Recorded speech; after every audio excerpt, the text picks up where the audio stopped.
Hello दोस्तों, मैं मसीह यीशु के नाम में परमेश्वर की सलामती आपको देता हूं और मैं विश्वास करता हूं कि आप जहां कहीं भी होंगे प्रभु का आनंद आपको मिल रहा होगा।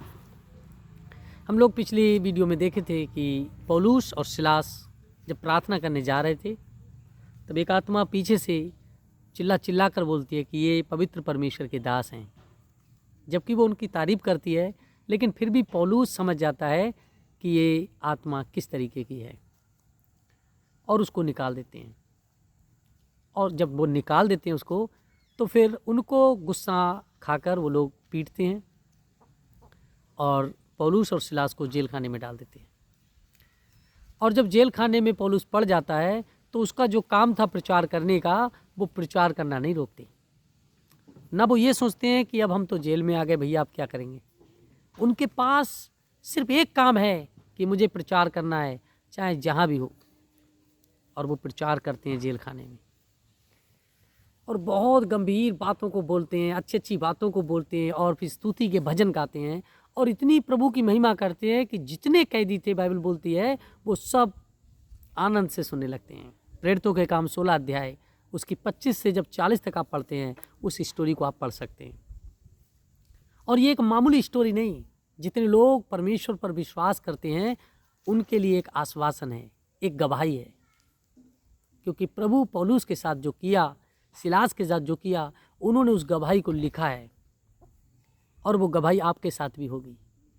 अगर आपका विश्वास सिर्फ प्रभु पर है, आप विपत्ति को देखकर घबराते नहीं। पौलुस और सिलास प्रचार कर रहे हैं और लोग बहुत इकट्ठे हो रहे हैं, उनके साथ अलग अलग जेल खानों से गाना गा रहे हैं। और एकाएक ऐसा हुआ कि जेल खाने में भूडोल आ गया और भूडोल आने से सारे जेल के द्वार खुल गए।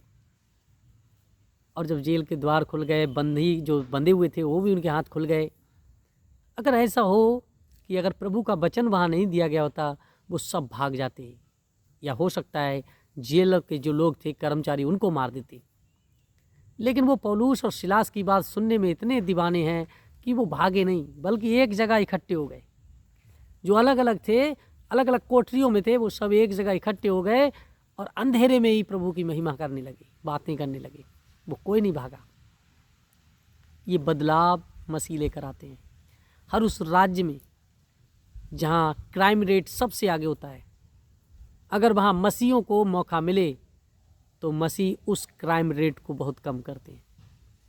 क्योंकि मसीह क्रिमिनल को बदलते हैं, मसीह पापी को बदलते हैं, मसीह अत्याचारी को बदलते हैं, मसीह नफरत करने वाले को बदलते हैं। नफरत करने वाला प्यार करने लगता है, अत्याचार करने वाला अत्याचार सहने लगता है, क्रोध करने वाला क्रोध का गुलाम नहीं रहता, बल्कि वो प्यार को जान जाता है, प्रेम को जान जाता है। ये प्रचार है हमारी बाइबल का। और जब पौलुस को और सिलास को जब वो दरोगा देखने आया, उसने सोचा कि ये लोग तो भाग गए। उसने क्या किया, अपने आप को घात करना चाहा। अब सोचिए, जो हमें नुकसान करना चाहता है, हम फिर भी उसका लाभ करना चाहते हैं। पौलुस ने आवाज़ दी, अपने आप को नुकसान मत पहुंचा।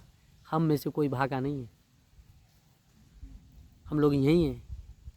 और अब वो भी उनके विश्वास को समझा और उनकी बात को मानकर परमेश्वर पर विश्वास लेकर आया। वो बदलाव लेकर आया। अब उसे किसी का डर नहीं है। वो जानता है जो परमेश्वर दरवाजे खोल सकता है, वो जानता है जो परमेश्वर बंधन खोल सकता है, वो इन्हें बाहर भी ले जा सकता था। लेकिन ये मेरे बचाने के लिए खुद को ही रखा। अगर वो लोग चले जाते तो क्या उस दरोगा की सज़ा नहीं होती? लेकिन उन्होंने उस दरोगा के लिए बचाया और बदला। ऐसा है पौलुस का विश्वास, और ऐसा ही होना चाहिए आपका भी विश्वास। ऐसा नहीं कि वो भाग जाते तो गलत था, क्योंकि परमेश्वर की योजना थी कि उस दरोगा को भी परिवर्तित किया जाए, बदला जाए, जो अब तक क्रूरता में है। और उस दरोगा ने भी बहुत गलत काम किए होंगे। शायद रिश्वत लेता हो, शायद किसी के न्याय को बिगाड़ता हो, इसीलिए उसको ये शिक्षा मिली कि तू बच और तेरा घराना बचाया जाएगा। अगर तूने पवित्रता से परमेश्वर को ग्रहण कर लिया, अच्छे काम करना शुरू कर दिए, तो तू जरूर बचेगा।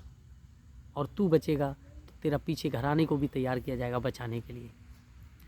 आज जो भाई, जो बंधु परेशान हैं, जो नफ़रत करते हैं, मेरा उनसे बस एक ही अनुरोध है, जिस दिन आपके अंदर नफ़रत ख़त्म हो जाएगी, आपसे बढ़िया व्यक्ति कोई नहीं होगा इस दुनिया में।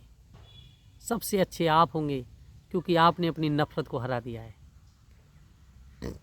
आप जब अपनी नफ़रत को हराएंगे तब आप सबसे अच्छे व्यक्ति बनेंगे। प्रभु आपको आशीष और बरकत दे। आमीन।